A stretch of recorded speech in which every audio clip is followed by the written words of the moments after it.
Kakinada seaport విషయంలో తాను ఎవరికీ ఫోన్ చేయలేదని ఎంపీ విజయసాయిరెడ్డి స్పష్టం చేశారు.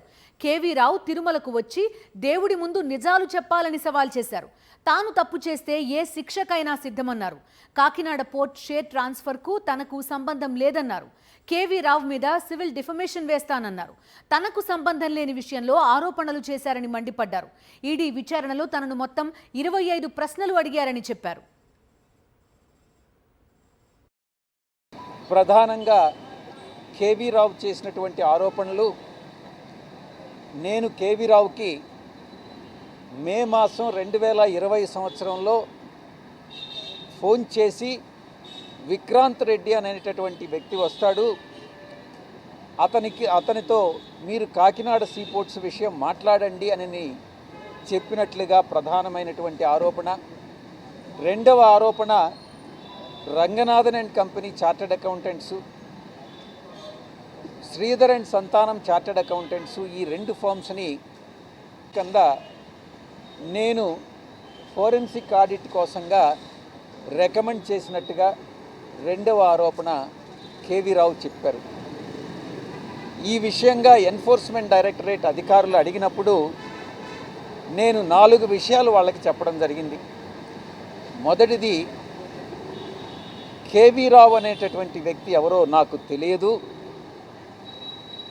ఎందుకు ఈ ఆరోపణలు చేస్తున్నారన్నటువంటి విషయం నాకు తెలియదు, కేవీ రావు అనేటటువంటి వ్యక్తికి నాకు ఫ్రెండ్లీ రిలేషన్ కానీ అన్ఫ్రెండ్లీ రిలేషన్ కానీ లేదు, ఎక్కడైనా ఏదైనా మ్యారేజ్ ఫంక్షన్లో కానీ సోషల్ ఫంక్షన్లో కానీ కలిసి ఉండేటటువంటి అవకాశం ఉంటుంది, ప్రజా దర్బార్ లాంటి విషయంలో ఎంతోమంది ప్రజాప్రతినిధిగా నా దగ్గరికి వచ్చి అడిగినప్పుడు అధికారులకు ఫోన్ చేయమంటారు, లేకుంటే వ్యాపారవేత్తలకు ఫోన్ చేసి ఉద్యోగం అడుగుతారు.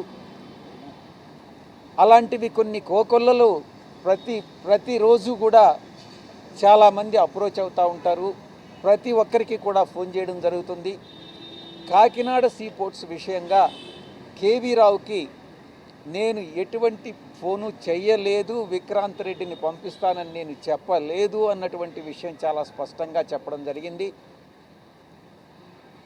రెండవ విషయం, కేవీ రావు ఇచ్చినటువంటి కంప్లైంట్లో ఏదైనా వాస్తవాలు ఉన్నట్లయితే కేవీ రావు అన్నటువంటి దాంట్లోనే పేరులోనే కె వెంకటేశ్వరరావు అని ఉంది కాబట్టి ఆ యొక్క వెంకటేశ్వర స్వామి దేవదేవులైనటువంటి వెంకటేశ్వర స్వామి సమక్షంలో కేవీ రావును తిరుమలకి రమ్మనండి, నేను కూడా తిరుమలకి వెళ్తాను, ఆయన ఇచ్చినటువంటి ఫిర్యాదులో అంశాలను కరెక్టు అని చెప్పి స్వామివారి ముందు చెప్పండి, ఆ అంశాలు ఆయన ఇచ్చినటువంటి ఫిర్యాదులో ఆ అంశాలు కానీ కరెక్ట్ అయినట్లయితే నేను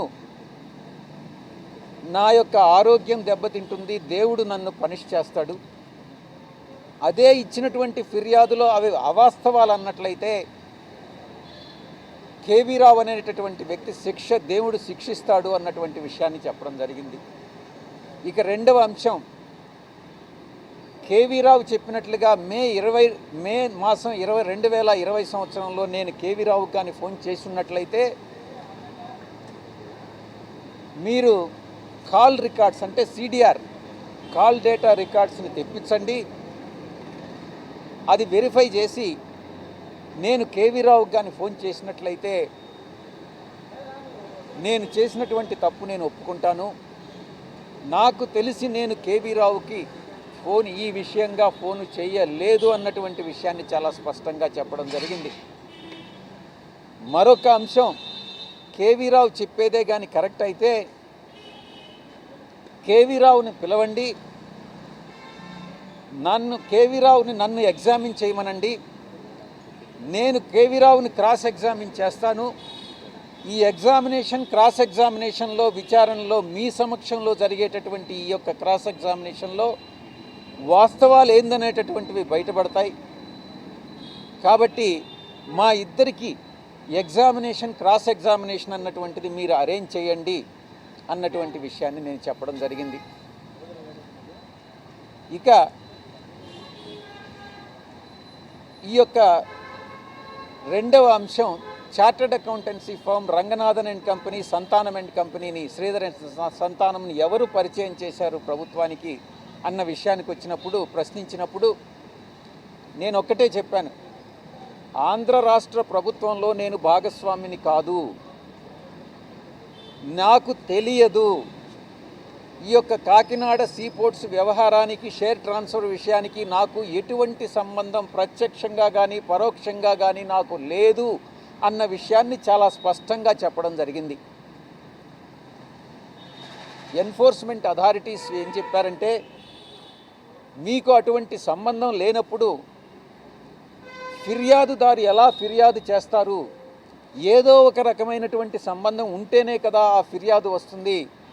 ఒక ఫిర్యాదుదారుడు ఫిర్యాదు చేసినప్పుడు ఇనీషియల్ ఓనస్ బాధ్యత, దాన్ని రిబట్ చేసేటటువంటి బాధ్యత మీ మీద ఉంటుంది కదా. మీరు దాన్ని ఎలా మీరు సంజాయిషి ఇస్తారు? ఆ బాధ్యతను మీరు ఎలా బయటపడతారు? ఆ ఇనీషియల్ ఓనస్ అన్నదాన్ని మీరు ఎలా డిశ్చార్జ్ చేస్తారు అన్నటువంటి విషయాన్ని ప్రశ్నించడం జరిగింది. దానికి నేను ఒక్కటే చెప్పాను, గవర్నమెంట్లో జరిగే, నేను ఒక ఎంపీని, సాధారణమైనటువంటి ఎంపీని, ప్రభుత్వంలో జరిగేవన్నీ నాకు తెలియదు. ఈ యొక్క ఫోరెన్సిక్ ఆడిటర్స్గా Ranganathan and company, Sridhar and Santhanam వాళ్ళు ఇచ్చినటువంటి రిపోర్ట్స్ మీకు తెలుసా అని అన్నప్పుడు, వాళ్ళని ఎవరైతే అపాయింట్ చేసి ఉంటారో, అది ఎవరైనా కావచ్చు, ప్రిన్సిపల్ సెక్రటరీ కావచ్చు, సెక్రటరీ కావచ్చు, చీఫ్ సెక్రటరీ కావచ్చు, ప్రభుత్వం ఎలా అపాయింట్ చేసింది, ఎవరు అపాయింట్ చేశారో వాళ్ళని అడిగితే ఈ యొక్క విషయం తెలుస్తుంది. నన్ను అడిగితే నాకు తెలియదు.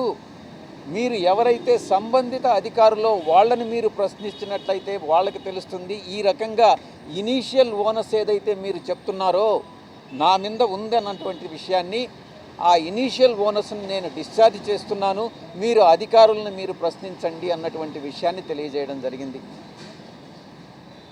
ఇక శరత్ చంద్రారెడ్డికి నాకు ఉన్నటువంటి రిలేషన్షిప్, వ్యాపార పరంగా మాకు ఎటువంటి బాంధవ్యాలు లేవు. నేను ఒక రాజకీయ నాయకుడిని, వాళ్ళు వ్యాపారస్తులు.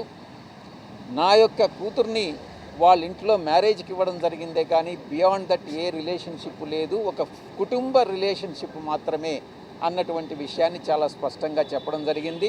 కాకినాడ సీపోర్టు విషయం నాకు మొట్టమొదటి నుంచి ఇప్పటి వరకు మీరు సమ్మన్ చేసేంత వరకు కూడా, లుక్అవుట్ నోటీస్ ఇచ్చేంత వరకు కూడా నాకు తెలియదు అన్నటువంటి విషయాన్ని చాలా స్పష్టంగా చెప్పాను. ఇక లుక్అవుట్ విషయంకి వస్తే, ఈ యొక్క లుక్అవుట్ విషయం నేను ఢిల్లీ హైకోర్టులో ఛాలెంజ్ చేసినప్పుడు ఇమ్మిగ్రేషన్ అథారిటీస్ని, అటు ఏపీసీఐడిని పార్టీగా చేయడం జరిగింది.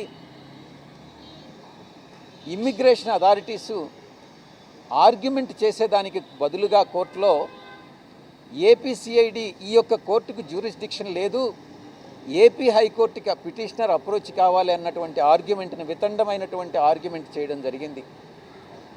అప్పుడు జడ్జి గారు ఏపీసీఐడిని కూడా దీనిలో పార్టీ చేసి ఏపీసీఐడికి సమ్మన్స్ ఇచ్చి జనవరి 15వ తారీఖు ఈ ఢిల్లీ హైకోర్టుకి ఎలా జ్యూరిస్డిక్షన్ లేదు అన్న దాని మీద నేను ఆర్గ్యుమెంట్స్ వింటాను, ఢిల్లీ హైకోర్టుకి జ్యూరిస్డిక్షన్ ఉంటే మేము అడిక్వేట్ ఆర్డర్స్ పాస్ చేస్తాము, తగినటువంటి ఆర్డర్స్ పాస్ చేస్తాము అన్నటువంటి విషయాన్ని చెప్పడం జరిగింది. ఇక కేవీ రావు విషయంకి వస్తే, ఈ ఫిర్యాదు ఏదైతే ఇచ్చాడో ఆ ఫిర్యాదు తప్పుడు ఫిర్యాదు అని కానీ ప్రూవ్ అయితే ఆ కేసుని ఏపీ గవర్నమెంట్ విత్డ్రా చేసుకున్నా, లేకుంటే కోర్టు ఈ ఫిర్యాదు తప్పుడు ఫిర్యాదునని కానీ చెప్పినా, కేవీ రావు అనేటటువంటి వ్యక్తి మీద అటు సివిల్ డిఫమేషన్, క్రిమినల్ డిఫమేషన్ రెండింటినీ కూడా వేయడం జరుగుతుంది అన్నటువంటి విషయాన్ని చాలా స్పష్టంగా ఎన్ఫోర్స్మెంట్ డైరెక్టరేట్ అథారిటీస్కి నేను చెప్పడం జరిగింది.